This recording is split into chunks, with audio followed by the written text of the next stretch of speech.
अस्सलाम वालेकुम दोस्तों, आज का जो मेरा शो है वो आर्टिकल 370 पे डेडिकेटेड है, क्योंकि आप तो जानते हैं कि कल जो है वो दिन है, वो शुभ दिन, जिस दिन अमित शाह साहब ने ये निर्णय लिया था कि हमारे कश्मीर से वो आर्टिकल 370 को खारिज कर देंगे, और उनको बहुत सारा सपोर्ट मिला इस डिसीजन के लिए।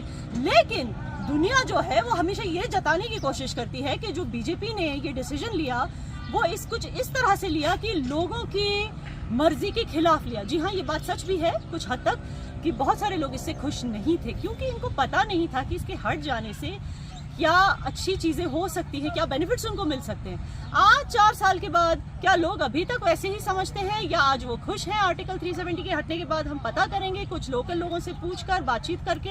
आइए मेरे साथ, मैं आज इस खूबसूरत से गार्डन में आई हूँ, यहाँ बहुत सारे लोग हैं, एक दूसरे से बातें कर रहे हैं, शायद इसी के बारे में चर्चा कर रहे हैं, तो हम इनसे जाकर पूछते हैं कि इनकी क्या थिंकिंग है। आइए मेरे साथ। अस्सलाम वालेकुम। नाम? जावेद बेग। तो आप हमारे दर्शकों को बताएंगे आप कहाँ से हो? मैं जम्मू कश्मीर के ज़िला बडगाम से, बीरवा से, जहाँ आचार्य अभिनव गुप्त रहते हैं। अच्छा, आज आप यहाँ पर घूमने आए हैं? यस, अपने दोस्तों के साथ। ये बताइए कि आर्टिकल 370 की एनिवर्सरी आ रही है, इसकी एब्रोगेशन की एनिवर्सरी 1-2 दिन में, तो आपको कैसा लग रहा है? 4 साल हो गए इसको एब्रोगेट हुए, क्या आप खुश हो एज अ कश्मीरी? देखिए, पब्लिक खुश है, मैं एज एन इंडिविजुअल कोई माने नहीं रखता हूँ। आप एज एन इंडिविजुअल, समाज में कोई नहीं है। एज अ समाज प्रोग्रेसिव बन रहा है, इवॉल्व हो रहा है, लोग खुश है। यहाँ हिस्टोरिकल डिसीजंस लिए गए लोगों के हित में। हर कोई आर्टिकल लोगों के हित में है हमारे कॉन्स्टिट्यूशन में। पहले वो खुश नहीं था, ये एक फसाड बनाया हुआ था जो यहाँ की रीजनल कुछ पार्टीज है और कुछ फेल्ड पॉलिटिशियन, उनने एक फसाड बना के रखा था। उस फसाड का पर्दाफाश कर दिया सेंट्रल गवर्नमेंट ने 2019 में। जब से वो पर्दाफाश हुआ है, हकीकत लोगों के सामने आ गई। हकीकत ये है कि कश्मीर में अमन है। मेरे 3-4 साल से बच्चे नहीं मारे गए, पैलेट का शिकार नहीं हुए। ऑल टाइम लो मिलिटेंसी है आज के डेट में। लॉ एंड ऑर्डर सबसे ज़्यादा इम्प्रूव हुआ, वुमेन एम्पावरमेंट हुई। जो कम्युनिटीज़ डिसग्रंटल्ड थी उनको दबा के रखा गया था, वो एम्पावर होकर आ गई। हिस्टोरिकल डिसीजंस लिए गए। अभी मुहर्रम था, 34 साल से एक होली प्रोसेशन को उन लोगों ने बंद करके रखा। इस बार मोदी साहब ने स्टार्ट किया और विद 0% कोई भी इंसिडेंट नहीं हुआ। आप शिया हो? क्या फर्क पड़ता है? मैं एक इंसान हूँ, जम्मू कश्मीर का हूँ, और एक हिंदुस्तानी हूँ, कोई फर्क नहीं पड़ता। आप और मैं, हम एक साथ थे उस प्रोसेशन में। मेरे सिख भाई वहाँ पे सर्व कर रहे थे, मेरे हिंदू भाई जूस पानी उन मोर्नर्स को दे रहे थे। दिस इज नया कश्मीर, यही तो नया हिंदुस्तान है, and we are all very happy. Thank you so much. नाम बताइए प्लीज। आप कहाँ से आए हैं? मैं बारामूला से बेसिकली अभी श्रीनगर में रह रहा हूँ। अच्छा, आप ज़रा बता सकते हैं कि 370 के हटने के बाद क्या क्या चेंजेस हुए, क्या आप खुश हैं? नहीं, इंडीड, मैं अभी भी बात करता हूँ after the abrogation of article 370। Being a Kashmiri Muslim and being a Kashmiri, we have seen from last 3 decades, हमने क्या देखा कि that conflict, killings and all that, from last 3-4 years we have seen that जितने भी जो यहाँ पे स्टोन पेल्टिंग होती थी, जो हमारे लड़के मर जाते थे, पैलेट्स आते थे, बाकी चीज़ें आते थे, वो समहाउ कम हुए। And for that obviously we are happy, and not only me but जितने भी जो कश्मीरी है, यहाँ के जो पेरेंट्स हैं, वो अपने बच्चों को लेके बहुत खुश है कि their children are safe now. So definitely we are happy. Absolutely. चलो, thank you so much. Thank you so much. तो जब आप सुप्रीम कोर्ट से बात करते हैं तो आपका फैक्चुअली, लॉजिकली और कॉन्स्टिट्यूशनली करेक्ट होना भी ज़रूरी है। आप सुप्रीम कोर्ट को ये नहीं बता सकते कि हमने जो रिवोक किया आर्टिकल को, वो इसलिए किया क्योंकि बहाली आई, पीपल आर विटनेसिंग दैट, वो बता रहे हैं। लेकिन आपको एक कॉन्स्टिट्यूशनल स्टेटमेंट देना है सुप्रीम कोर्ट को। अब जैसा कि हमें पता है कि अभी प्रोसीडिंग्स चल रही है, आर्टिकल की सुनवाई हो रही है, क्या रिजल्ट आएगा वो बेहतरी में होगा कश्मीर की, वो कश्मीर के लोग देखेंगे।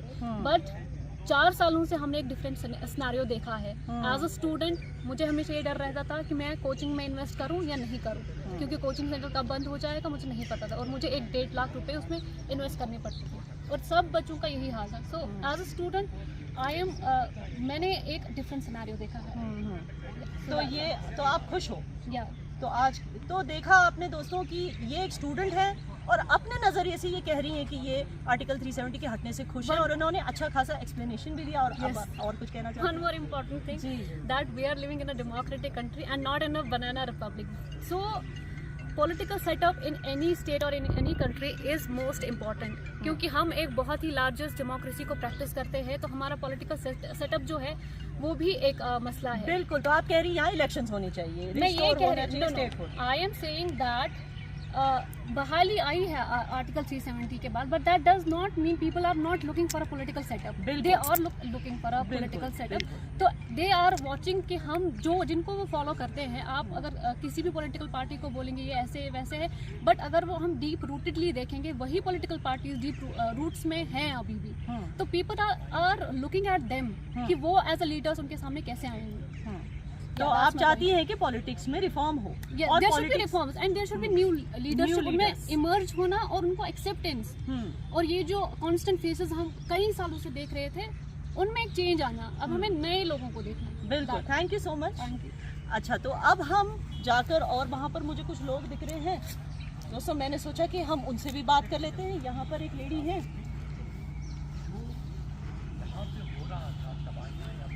जी, आई एम डॉक्टर मेहर आतर। अच्छा डॉक्टर मेहर, आप बताइए आप कहाँ से? मैं श्रीनगर से हूँ, राजबाग एरिया से। तो एज अ कश्मीरी आर्टिकल 370 के हटने के बाद अब 4 साल होने को आए हैं, क्या आप खुश हो? Very, can't you see? Very, we are enjoying the status of being free, liberal आप प्लीज women। हिंदी में बताइए हमारे दर्शकों को। हाँ जी, हम लोग एज वुमेन सबसे पहले हम लोग बहुत खुश हैं, एज स्टूडेंट्स हम लोग बहुत खुश हैं क्योंकि हमारे स्कूल्स बार बार अननेसेसरली बंद नहीं हो रहे हैं। As teachers we are, as government employees we are happy कि बार बार काम नहीं रुक रहे हैं। एक फाइल को चलने में 10 दिन 20 दिन नहीं लग रहे हैं, बिकॉज उन 10 दिन में से 5 दिन जो थी वो हड़ताल थी। सो नो हड़ताल, नो कर्फ्यूज। कश्मीर को इस ब्रेक की ज़रूरत बहुत टाइम से थी। यहाँ कुछ नहीं हुआ आर्टिकल 370 को हटने से, किसी ने कोई मारा है क्या, किसी को बंद किया है क्या, लेकिन लोगों को इस ब्रेक की बहुत बुरी तरह से ज़रूरत थी। जैसे ही ब्रेक मिली, ग्राउंड पे सब कुछ ही चेंज हो गया, कोई पत्थर ही नहीं उठा था। वो जो मैं अभी भी किसी से बात कर रही थी कि गाड़ियों के इतने नुकसान होते थे ना कि ये कार एक्सेसरीज वालों ने अपना ना घर बना दिया था शीशे रिप्लेस कर करके। But now it's better, you don't go out with a car and you don't come back with a broken window pane. No, you don't come with it because अब पत्थर कोई नहीं मारता। पत्थरों का बिजनेस बहुत अच्छी बात है, we are happy. Thank you so much. तो दोस्तों, अब मैं गार्डन से मार्केट की तरफ आ चुकी हूँ। मैं इस वक्त श्रीनगर के एक मार्केट में हूँ, तो मैंने सोचा कि यहाँ कुछ दुकान वाले हैं, इनसे भी पूछ लेते हैं कि 370 हटने के बाद इनको क्या लगता है, मतलब कैसे फील हो रहा है। अब 4 साल होने को आए 370 हटने के बाद, तो ये क्या सोचते हैं इसके बारे में। आइए हम यहाँ पर किसी से बात करते हैं। अस्सलाम वालेकुम। जनाब, आप अपना नाम बताएंगे? मेरा नाम अयान है। अयान साहब, आप यहाँ पे दुकान चलाते हैं, आप बिजनेसमैन हो। मुझे बताइए, 4 साल होने को आए हैं 370 हटने के बाद, एज अ कश्मीरी आप क्या फील करते हो? आप खुश हो इसके हटने से, या आपको कोई मायूसी है, या आपको लगता है कुछ चेंजेस होने चाहिए? और जब से 370 हट गए तब से बहुत इधर बेरोजगारी हो गई, ड्रग्स हो गए आम, और दूसरी बात तब से कश्मीरी बहुत गरीब हो रहे हैं दिन ब दिन। हाँ। और कश्मीर में बहुत चेंजिंग से पहले जो अच्छे थे लोग, हाँ। अब टेंशन में होते हैं, डिप्रेशन में होते हैं लोग।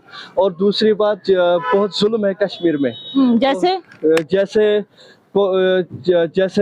टैक्स चढ़ाते हैं मकानों पे। दूसरी बात क्या बोलते हैं इसको, दारू के अड्डे आ रहे हैं। दारू के अड्डे आते रहते हैं, और बहुत खराबी हो रही है। लड़के में जिना बहुत आम हो रहा है इधर कश्मीर में। बट आपको लगता है 370 का इससे कोई लेना देना, या आपको ऐसे बताया जा रहा है कुछ ऐसे लीडर हैं?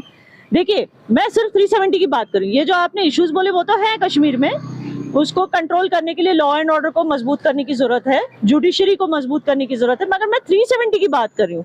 क्या आपको लगता है उससे आपको कोई फायदा था और अभी आपको कोई नुकसान हो रहा है एज अ सिटीजन? आप पॉलिटिशियन तो हो नहीं। जी बताइए। उससे नुकसान हो रहा है हमारा जी। जो ये 370 की बात कर रहे हो आप, हमको नुकसान हो रहा है, बहुत नुकसान हो रहा है इससे। जैसे?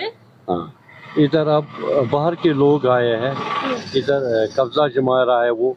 मोदी सरकार को इस बात पर ध्यान देना चाहिए। मतलब आपको मोदी सरकार से उम्मीद है कि यहाँ पे डेमोग्राफी चेंज नहीं होनी चाहिए, जो यहाँ के लोग। अमित शाह से उम्मीद है इंशाअल्लाह रहमान अच्छा ही होना चाहिए इस कश्मीर के, क्योंकि ये चीज तो महाराष्ट्र में भी देखी जाती है, वहाँ के लोग भी नहीं चाहते कि बाहर से लोग आके उनके जॉब्स ले लें, तो यही चीज कश्मीरी भी चाहते हैं कि इतनी बेरोजगारी है, इतनी बेरोजगारी है।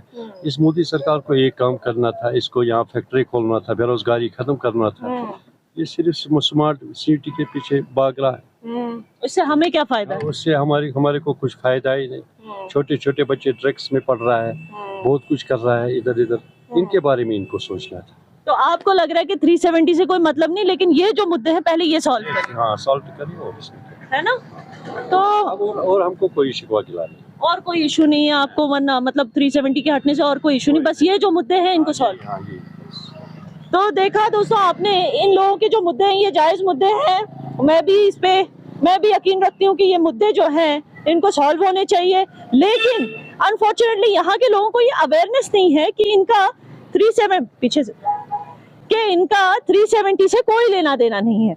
इन्होंने जिन मुद्दों की बात की, ये बात सच है। यहाँ पे जॉब्स की कमी है, बेरोजगारी है, ये बात भी सच है। यहाँ पे ड्रग्स में बेरोजगारी की वजह से सिर्फ ड्रग्स ही नहीं, सुसाइड्स के रेट्स भी बढ़ रहे हैं। ड्रग अब्यूजर्स के ही नहीं, सुसाइड्स के रेट्स भी बढ़ रहे हैं। ये बात भी सच है।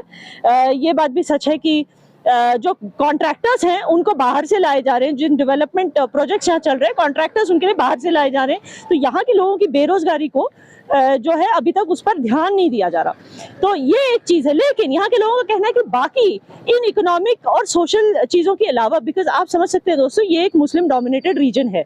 इसको चाहे आप यूटी बना लो या कुछ भी बना लो, है तो मुस्लिम डोमिनेटेड रीजन। और यहाँ पर लोग जो हैं ये अप्रिशिएट नहीं करते कि यहाँ पे दारू के ठेके आ जाएं, मतलब अल्कोहल की शॉप्स आ जाएं। ये इनके कल्चर के मुखालफत में है और जाहिर सी बात है इनको ये चीज़ पसंद नहीं आएगी।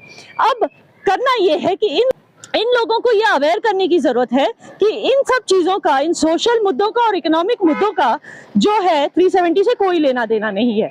ये अवेयरनेस गवर्नमेंट को करना बहुत जरूरी है। तो आइए हम इस तरफ जाकर कुछ और लोगों से बात करते हैं। जी अस्सलाम वालेकुम। वालेकुम अस्सलाम। आपका नाम? नफीस अहमद। तो आप ये बताइए, 370 के हटने के बाद 4 साल होने को आए हैं, आपको कैसा लग रहा है? हमें तो जैसा पहले था वैसे ही लग रहा है, कोई चेंजेस नहीं है। कुछ फर्क ही नहीं पड़ा आपको? नहीं बिल्कुल। मगर इसके कुछ फायदे दिख रहे हैं आपको? हाँ बिल्कुल, टूरिस्ट आ रहे हैं बहुत। हाँ। 2 साल से तो बहुत ज़्यादा आ रहे हैं, हमें काम बढ़ रहा है उनकी वजह से। टूरिस्ट की वजह से काम बढ़ रहा है। चलिए, थैंक यू सो मच। तो आइए, मैं अब कुछ और लोगों को ढूंढती जा रही हूँ मार्केट में। एक्सक्यूज मी, अस्सलाम वालेकुम। वालेकुम सलाम। अपना नाम बताइए। जी मेरा नाम मुसैब है। जी, आप यहाँ पर बिजनेस करते हो कश्मीर में? मुझे बताइए, आर्टिकल 370 को हटे हुए 4 साल होने को आए हैं, आपको कैसा महसूस हो रहा है? देखिए, आर्टिकल की जहाँ तक बात करें, आर्टिकल के बाद बहुत सारी पॉजिटिव चेंजेस यहाँ पे आई। जैसे कि आप रिसेंटली मैं बात करूँगा, जो हमारे शिया भाई है, मुहर्रम का आपको पता ही है, 30 साल ऑलमोस्ट मोर देन 30 ईयर्स से उनको अलो नहीं किया जा रहा था। जो यहाँ की गवर्नमेंट थी, चाहे वो NC हो या PDP हो, लेकिन अभी आप देख रहे हैं जो गवर्नर साहब है उनने उनको अलो किया है। ये एक बहुत बड़ी उनके लिए एक चेंज है। और जैसे कि आपको पता है कि और भी बहुत चेंजेस आई, जैसे कि आप देखेंगे G20 जो इस साल G20 हुआ वो कश्मीर में हुआ। यहाँ लेकिन कुछ लोग यहाँ पर बोल रहे हैं G20 से हमें क्या फायदा, स्मार्ट सिटी से हमें क्या फायदा? देखिए, स्मार्ट सिटी से हमें क्या फायदा? अगर G20 में कोई डेलीगेशन आई थी वो तो एक दिन या 2 दिन के लिए आई थी। आप अभी मेरे साथ पोलो व्यू मार्केट चलिए, राजबाग चलिए, वहाँ पे कौन बैठे हैं? वो तो कश्मीरी बैठे हैं। हाँ। अभी अगर वहाँ पे कोई वो साइकिल चला रहे हैं वो कश्मीरी है, वो थोड़ी कोई G20 के डेलीगेशन वो साइकिल चला रहे हैं। हर चेंजेस बहुत सारी आई है। अगर हम बात करें यहाँ पे जो हालात होती थी, आप अपने पीछे स्टूडेंट्स देखिए, स्कूल के हालात है। यहाँ पे पूरे साल जो है वो स्कूल बंद रहते थे। हाँ। आप विजुअल्स में दिखाइए, पूरे हाँ। साल यहाँ पे स्कूल बंद रहते थे, हड़ताल होते थे, कर्फ्यू होते थे। यहाँ पे कैलेंडर निकाला जाता था कि हफ्ते में किस दिन क्या होगा। ये बच्चे हैं, ये इनका फ्यूचर है, जब ये पढ़ेंगे नहीं तो कल को क्या है अपनी लाइफ में करेंगे। आज पूरे साल जो है स्कूल बंद रहते हैं, इससे बड़ी और क्या चाहिए? तो आप खुश हो आर्टिकल 370 मैं के? बहुत खुश। हाँ, मैं ये बोलूँगा कि कुछ ऐसी चीज़ें हैं जिस पर सरकार को थोड़ा गौर करना चाहिए। जैसे कि अनएम्प्लॉयमेंट पे कुछ ऐसे डेलीवेजर्स है या कोई ऐसे मसले मसाइल है। लेकिन मैं लोगों से ये कहना चाहूँगा कि आप ये मत देखिए कि क्या क्या प्रॉब्लम है, आप ये देखिए कि क्या क्या काम हो रहा है। हर एक चीज़ को थोड़ा टाइम लगता है। 70 साल यहाँ पे बर्बादी हुई, अभी तो 4 ही साल हुए। अगर 4 साल में इतना हुआ तो 5 साल, 4 साल, 3 साल और दे दो और देखो कि क्या हो सकता है। इंशाल्लाह। Thank you so much Musayyib साहब। तो आपने देखा दोस्तों, हमने अलग अलग लोगों की राय ली। कुछ कह रहे हैं कि 370 से खुश नहीं है, लेकिन बहुत सारे कह रहे हैं कि 370 से खुश हैं। तो एक मिक्स रिएक्शन है एक तरीके का, लेकिन पॉजिटिव रिएक्शंस जो हैं वो ज्यादा हैं। So thank you so much मेरे साथ जुड़ने के लिए। जय कश्मीर, जय हिंद।